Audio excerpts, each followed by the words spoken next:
सबको जय मसीह की। मैं मनदीप सिंह प्रभु के सेवा में आज हाजिर हूँ आप सभी के लिए।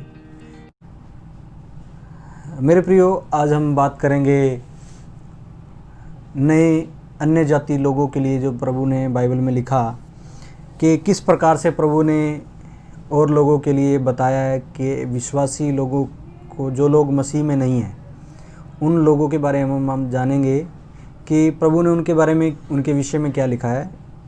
पहला कुरिन्थिया उसकी 3 अध्याय उसका 16 वचन हमें क्या बताता है। क्या तुम नहीं जानते कि तुम परमेश्वर का मंदिर हो और परमेश्वर का आत्मा तुम में वास करता है। सचमुच मेरे प्रियो, यहाँ पर पौलुस जो प्रभु का दास हुआ, उसने ये बताया कि क्या तुम नहीं जानते कि तुम क्या हो, परमेश्वर का मंदिर हो। आज मेरे प्रियो, बहुत से ऐसे लोग हैं जो परमेश्वर को ढूंढ रहे हैं। और कहाँ ढूंढ रहे हैं? मस्जिद में, गुरुद्वारों में, मंदिरों में और हर तरह के उस स्थान पर जाकर ढूंढ रहे हैं, तांत्रिकों के पास। लेकिन परमेश्वर का आत्मा, परमेश्वर का कलाम आज हमें ये सिखाता है, ये बताता है कि क्या तुम नहीं जानते कि तुम परमेश्वर का क्या हो, मंदिर हो। परमेश्वर का कलाम यहाँ पर साफ साफ से ये बता रहा है कि परमेश्वर जो है वो हमारे अंदर, हमारे मन में निवास करता है। हमें इधर उधर भागने की ज़रूरत नहीं है। मेरे प्रियो, एक उदाहरण से मैं आप लोगों को समझाना चाहूँगा। जैसे जंगल में एक हिरनी पानी के लिए इधर उधर भागती है, वैसे ही वो इधर उधर भागती है। क्यों भागती है? क्योंकि एक थैली उसके अंदर होती है, जिसके अंदर क्या होती है, खुशबू होती है। और वो उस गंध को प्राप्त करने के लिए इधर उधर भागती है, लेकिन उसे ये नहीं पता होता कि वो उसके अंदर से ही वो गंध जो है, जिसे वो पाने के लिए इधर उधर भाग रही है, तड़प रही है, वो गंध उसके अंदर से ही आ रही है। ठीक इसी प्रकार से पौलुस ने यहाँ पर, प्रभु के दास ने यहाँ पर हमें बताया है कि जिस परमेश्वर को ढूंढने के लिए आज लोग इधर उधर भाग रहे हैं, इधर उधर भागने का कोई फ़ायदा नहीं है। सीधा सीधा साफ साफ शब्दों में लिखा, क्या तुम नहीं जानते कि तुम परमेश्वर का क्या हो, मंदिर हो। हाँ मेरे प्रियो, हम सच में परमेश्वर का मंदिर हैं। हम लोग आज हमें आप देख सकते हैं, लॉकडाउन के अंदर मंदिर, मस्जिद, गुरुद्वारे सब कुछ बंद हो चुका है। गिरजाघरों को भी ताले लग चुके हैं, चर्चिज़ को भी ताले लग चुके हैं। लेकिन परमेश्वर का कलाम हमें यह सिखाता है कि तुम मेरा परमेश्वर का मंदिर हो, तुम मेरे मंदिर हो। हालेलुया। और आगे लिखा है कि परमेश्वर का आत्मा तुम में वास करता है। मेरे प्रियो, परमेश्वर का आत्मा हमारे अंदर वास करता है। आज हम परमेश्वर के आत्मा को, परमेश्वर को देखने के लिए लोग इच्छुक हैं। लोग परमेश्वर से बातें करना चाहते हैं। लोग चाहते हैं कि मैं किस प्रकार से परमेश्वर को प्राप्त करूं। कोई प्रसाद चढ़ाता है, तो कोई चादर चढ़ाता है, कोई चुन्नियाँ चढ़ाता है। सब लोग एक ही चीज़ में लगे हुए हैं कि किस प्रकार से हम उस परमेश्वर को खुश करें, किस प्रकार से हम उस परमेश्वर को प्राप्त करें। लेकिन मेरे प्रियो, हम ये भूल चुके हैं कि परमेश्वर आप हमारे अंदर वास करता है। यहाँ पर लिखा है कि उसका आत्मा हमारे अंदर वास करता है। और उससे आगे अगर हम इस वचन को थोड़ा और आगे देखें तो यहाँ लिखा है, यदि कोई परमेश्वर के मंदिर को नाश करेगा तो परमेश्वर उसे भी नाश करेगा। यहाँ पर क्लियर शब्दों में लिखा हुआ है। आज लोग, मेरे प्रियो, बहुत से ऐसे लोग हैं, ये अंत के दिन, अंत का समय, अंत के दिन चल रहे हैं।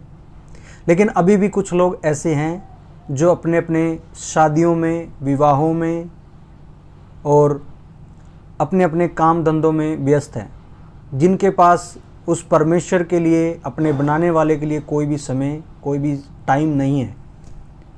आज भी लोग लॉकडाउन में घरों में हैं, लेकिन अगर उन्हें फ़ोन किया जाए तो वो बोलते हैं कि हमारे पास तो समय भी नहीं है, जबकि वो पूरा दिन फ्री हैं।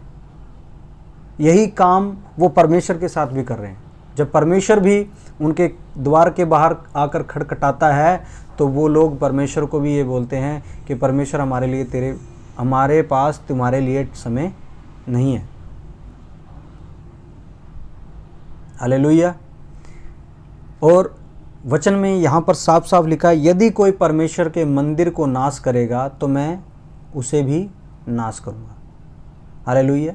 ये बात मैं नहीं कह रहा हूँ, ये परमेश्वर का कलाम जो खुदा के द्वारा लिखा गया, उसके अंदर ये बात लिखी है कि यदि हम परमेश्वर के मंदिर को, मतलब हमारी जो देह है वो परमेश्वर का क्या है, मंदिर है, यदि हम इसे नाश करेंगे तो परमेश्वर हमारा भी नाश करेगा। हम सब लोग जानते हैं कि आज दुनिया के अंदर व्यभिचार जो एक बहुत बड़ी बीमारी बन चुका है, जो देश के जवानों को खोखला करता जा रहा है, यूथ को, खास करके यूथ को पकड़ रहा है और क्या करता जा रहा है, ख़त्म करता जा रहा है। और उसके कारण यूथ जवानी में अपने दिनों को ये सोचते हैं कि हम अपनी मस्ती करेंगे, अपनी इच्छा से अपनी जवानी को जिएंगे, लेकिन उनका अंत भी बहुत ही खराब हुआ है।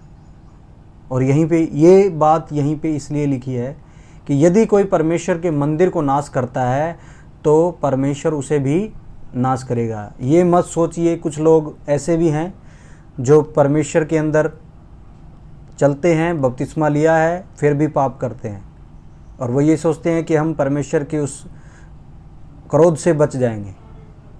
तो ये उनका सोचना, उनकी सोच को मैं उनको ये बताना चाहूँगा कि वो ये गलत सोचते हैं। ऐसा नहीं है कि अगर आप बपतिस्मा ले लें, परमेश्वर में चलते रहें, तो आपको पाप करने का लाइसेंस मिल गया। ऐसा कुछ नहीं है, क्योंकि वचन में साफ साफ लिखा है, जो कोई मेरे मंदिर को नाश करेगा मैं उसे भी नाश करूँगा। क्योंकि जो पाप आप करते हैं वो आपकी देह में करते हैं, और देह से करते हैं, उस देह के अंदर परमेश्वर का आत्मा रहता है, और जब उसका आत्मा डिस्टर्ब होगा तो वो आपको भी डिस्टर्ब करेगा, आपकी लाइफ को भी डिस्टर्ब करेगा। हालेलुया। और आगे यहाँ पर लिखा है, क्योंकि परमेश्वर का मंदिर पवित्र है। हालेलुया। यहाँ पर होलीनेस की बात हो रही है। परमेश्वर का कलाम कहता है कि उसका जो मंदिर है वो क्या है, पवित्र है। लेकिन आज हम उसको अपनी देह के इच्छाओं के कारण, अभिलाषाओं के कारण उसे पाप में डालते हैं, जिससे क्या होगा, वो हमारा पवित्र मंदिर, जो परमेश्वर का पवित्र मंदिर है, वो क्या हो रहा है, आज गंदा हो रहा है, पापमय हो रहा है,